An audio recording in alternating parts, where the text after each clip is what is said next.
Hi అండి. ఈరోజు fresh కిచెన్లో స్పైసీ ఆలుగడ్డ చికెన్ కర్రీ చేసామండి. చాలా రోజులైంది కదా లాంగ్ వీడియో చేసి, ఈరోజు చేద్దామని డిసైడ్ అయి చేసామండి. కావాల్సినవి చూద్దాము. ఆనియను, పచ్చిమిరపకాయ, టమాటాలు, కొత్తిమీర, ఆలుగడ్డలు, అల్లం వెల్లుల్లి అండి. కట్ చేసి అన్నీ క్లీన్ చేసి పెట్టుకున్నాం. ఇప్పుడు మిక్సీ పట్టుకుందాం. అల్లం వెల్లుల్లిపాయ, కొన్ని ఆనియన్స్ అండి, అలాగే కొద్దిగా జీలకర్ర, కొద్దిగా కొత్తిమీర, పచ్చిమిరపకాయలు వేసి మిక్సీ పట్టేసుకుందాం అండి. చూడండి, మిక్సీ పట్టాం కదా, ఇలా వచ్చింది గ్రీన్గా పేస్ట్ అంతా. ఇప్పుడు కుక్ చేసుకుందాం అండి. ఫస్ట్ ఏంటంటే చికెన్ని బాగా కడిగి కొద్దిగా సాల్ట్ వేసి పక్కన పెట్టుకోవాలండి. ఒక డెక్సా పెట్టుకొని దాంట్లో దినుసులు వేసుకోవాలండి.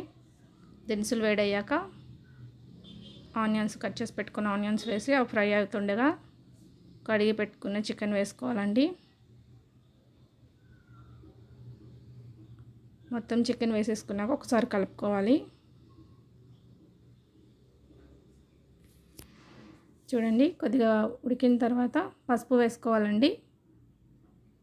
పసుపు వేసి కలుపుకున్నాక ఇంతకలు మనం మిక్సీ పట్టి పెట్టుకున్న పేస్ట్ వేసేసుకోవాలండి. చాలా ఈజీగా, ఇంకా టేస్ట్ కూడా చాలా డిఫరెంట్గా బాగుంటుందండి. ఒకసారి ట్రై చేయండి.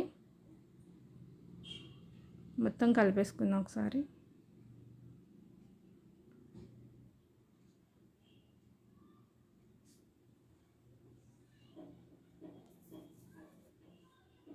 కొద్దిగా సాల్ట్ వేసుకుందాం అండి. ఈ మసాలాలతో పాటు ఆ సాల్ట్ కూడా పట్టి చాలా టేస్ట్ ఉంటుంది పీస్కి. ఒకసారి కలుపుకుందాం.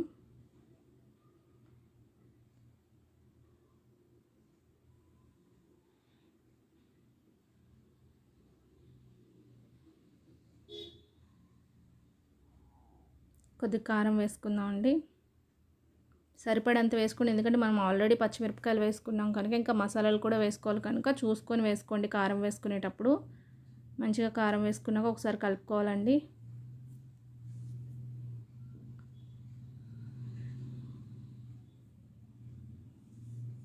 ఒకసారి కలుపుకున్నాక ఇప్పుడు ఇందులో కొంచెం ధనియాల పొడి వేసుకుందాం అండి. మళ్ళీ ఒకసారి కలుపుకుందాం. ఈ మసాలాలతో పాటు ఆ చికెన్ ఫ్రై అవుతుంటే టేస్ట్ చాలా బాగుంటుందండి. కొద్దిగా గరం మసాలా కూడా మనం వేసుకుందాం. సరిపడంత చూసి వేసుకోండి. తర్వాత టమాటా ముక్కలు, ఆలుగడ్డలు కూడా వేసేసుకుందాం. ఇప్పుడు ఒకసారి కలుపుకొని కొద్దిగా వాటర్ కూడా పోసుకుందాం అండి. ఆల్మోస్ట్ చికెను కుక్ అయిపోయినట్టే, ఇంకొంచెం కోసం మనం వాటర్ వేసుకుందాము. ఈ ఆలుగడ్డలు కూడా ఉడకాలి కనుక. చూడండి, మంచి బాయిల్ అవుతుంది కదా. ఇప్పుడు మూత పెట్టుకుందాం. చూసారా, అప్పుడే ఉడికింది మంచిగా మెత్తగా. ఇప్పుడు కొద్దిగా ఒకసారి ఉప్పు చూసుకుందామండి, సాల్ట్ సరిపోయిందా లేదా అని. కొద్దిగా వేయాలండి.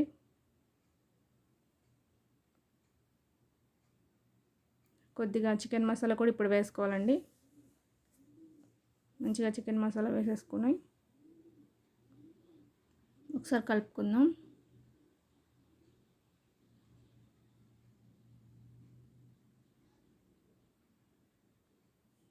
ఇప్పుడు మూత పెట్టుకుందాం అండి. కొద్దిగా కొత్తిమీర వేసేసుకొని, కొత్తిమీర కూడా కొద్దిగా వేసేసుకున్నాం కదా, మూత పెట్టేసుకుందాం.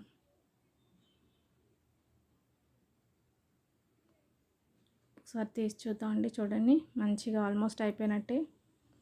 కర్రీ అయిపోయిందండి. మన కర్రీ చూడండి ఎంత మంచిగా బాయిల్ అవుతుందో. టేస్ట్ అయితే చాలా బాగుంటుందండి. ఒకసారి ట్రై చేయండి. ఇది చల్లబడ్డాక గ్రేవీ కూడా మంచిగా తిక్కగా అయిపోతుందండి. ఆలుగడ్డ చూడండి ఎంత మంచిగా ఉడికిపోయిందో. చాలా టేస్ట్ ఉంటుందండి. మా వీడియోస్ మీకు నచ్చితే లైక్ చేయండి. మమ్మల్ని ఫాలో అవుతున్న వాళ్ళందరికీ చాలా థ్యాంక్స్ అండి. వీడియోస్ లైక్ చేయండి, షేర్ చేయండి, సబ్స్క్రైబ్ చేసుకోండి. Thank you. బాయ్.